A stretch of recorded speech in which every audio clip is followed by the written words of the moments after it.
Okay, it looks like we're live. Good morning, everyone. Today's February 6th. This is the first meeting of local revenues for this session, and we're going to be addressing three bills. We're going to begin with House Bill 35. So very quickly, House Bill 35, it requires county permit offices to include the estimated cost of construction when submitting a copy of building permit to the State Department of Assessment and Taxation. Is there any discussion on this bill? Delegate Griffith. Thank you very much. Thank you, Madam Chair. What is the mechanism for the inspector to submit this? Like, are they collecting this from the construction folks? Or where are they getting this information from? So my understanding, and I see Josh Greenberg is on here and he can jump on if he wants to add or if Stan has anything to add, but my understanding is that it's submitted with the request for permits to the local jurisdictions, and now the local jurisdictions have to go ahead and give it to SDAT. They should already have it when they get their request for the permits. All right, so this isn't a new function. This is just communicating what they already have. That's my understanding. It's communicating it now to SDAT because the local jurisdictions have that information, but they haven't been giving it to SDAT. And I believe that this is mostly codifying current practice and as well, and that it's mostly just to make sure that this continues to be done in the future. But SDAT could probably speak to that. We'll jump to Josh Greenberg. Thank you, Stan. Yes, Stan is absolutely correct, and thank you, Chair Attar. So he's absolutely correct. It's just codifying current practice. The reason that it's important to have this language in statute is that a lot of times when counties update their IT contracts, those IT systems, those third-party contractors tend to look at current statute for what to program into their systems. So by having this in statute, it's going to allow those IT systems moving forward to just include that, because there are some counties currently that don't have an automatic process for submitting the estimated construction costs along with the building permits to our supervisors of assessments. Okay, thank you. Delegate Hornberger. Just one question. So I know in some of the larger counties, you do have to submit with your permitting package quotes either from architect or engineer, and to come up with that total number for what the value of the enhancement is. However, some counties don't mandate that in the permitting process. And then secondly, and especially in my county, there are individuals that do these improvements themselves. So I'm wondering, in those two scenarios, what would be the protocol? So I don't think this is changing any current procedure of what the counties are doing, but I'll let Stan or Josh add anything to that if they have anything to add. Yeah, I think it's an estimate, and so I don't think it prescribes how the estimate is arrived at, or that there has to be particular documentation. But maybe Josh has something to add to that. Great. No, really nothing more to add than that. I mean, any improvement over $100,000 is reported to us, and pretty much all the permits that we receive already have some sort of estimated cost. Okay. Yeah. Thank you. Okay. Looks like Delegate Griffith, you have another question? Sorry, thank you, Madam Chair. Just to follow up on that. So there's nothing prescriptive on how we arrive at that estimate? Not at all, no. So how do we know the estimate's accurate, especially if we discuss the next bill where we could be, applying reassessments of taxes based upon improvements? How do we know that estimate's accurate? Because now people are facing real financial consequences because of this estimate. Well, I can just say that they, and again, SDAT may be able to chime in on this, but they said that this is just one of the pieces of information that they would look at in determining the value of any improvements that are made to a property. And it wouldn't necessarily be an automatic, this is the construction cost, therefore your assessment goes up by that number of dollars. There's more to SDAT's process than that. But again, maybe Josh has something to add. No, once again, Stan, you're absolutely correct. The estimate is just a starting point. It is certainly not the sort of sole criteria we use to determine the value of a property or the value of a particular improvement. We have a very large, complex assessment process. It's all lined out in our assessment manual, which is a public document. So no, that the estimate is not the sole sort of number or piece of information that's provided to us that has any sort of consequence for the property owner. I totally understand. I don't want to belabor the point too much, but it is a factor, and it's a factor that's not defined. And it does carry some weight, otherwise we wouldn't be considering this bill. So is there a possibility or opportunity to amend this bill at the very least to define that? Because we're talking about 24 jurisdictions with 24 different processes, and this being part of the math of a tax increase for an individual.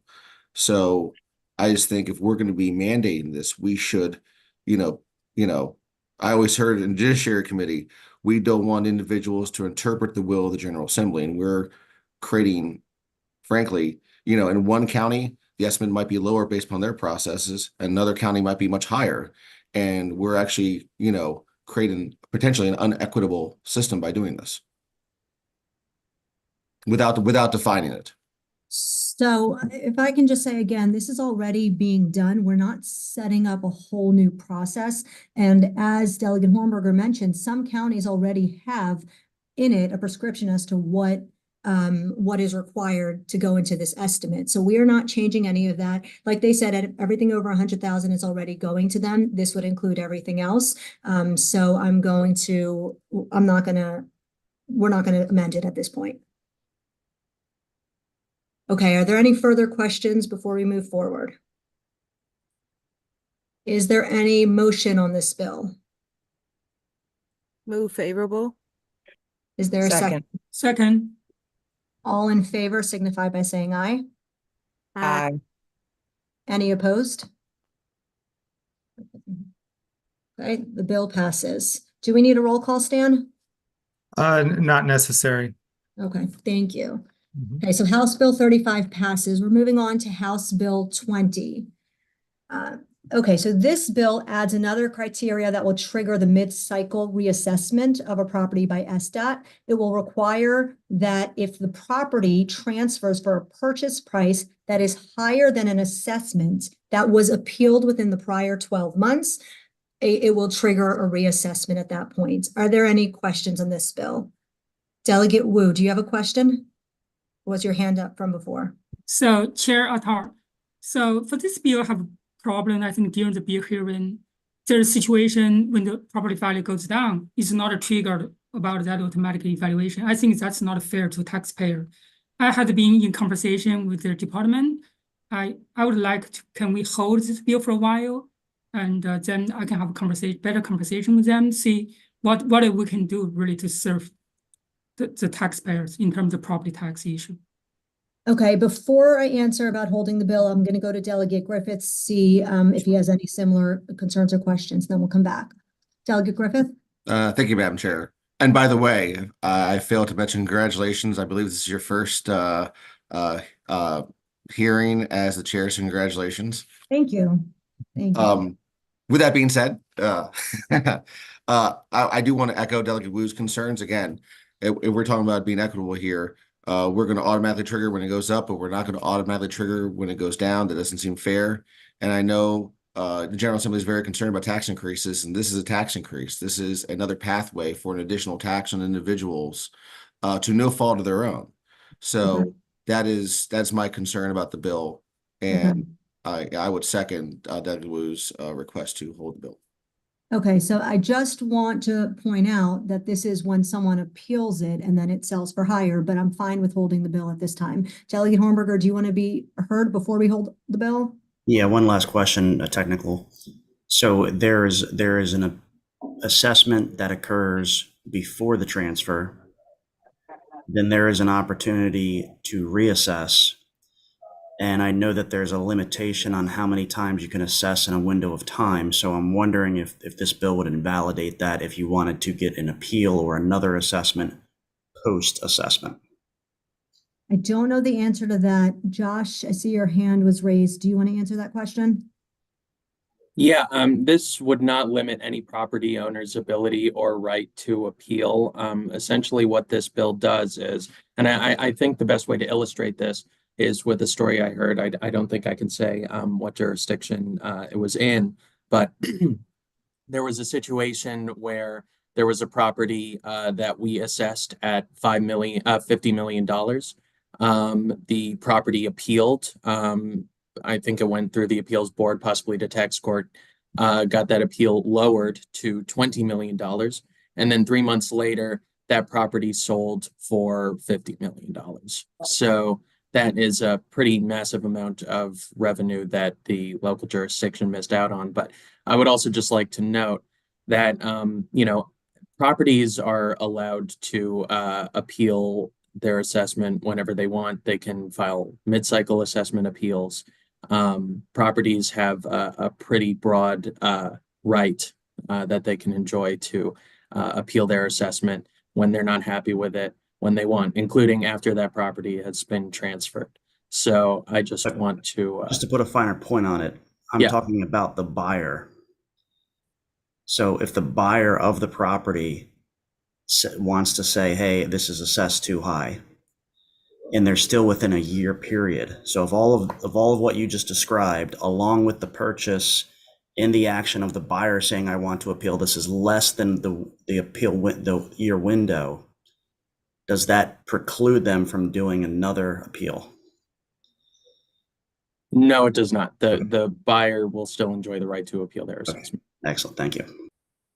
Okay, so we're going to hold House Bill 20 and we're going to move on to House Bill 154. House Bill 154, it authorizes SDAT to accept an application for the homeowner's property tax credit submitted by a homeowner within 3 years after April 15th, and that is if they are enrolled in the homeowners protection program. Are there any questions about this bill? Move favorable on the bill. Is there a second? Second. All in favor signify by saying aye. Aye. Aye. Any opposed? Okay, House Bill 154 passes as is. So that concludes the 3 bills that we are going to work on today. Thank you all, and I'll let you know when our next local revenues meeting will be. Great job. Later, thank you. So much. Thank you.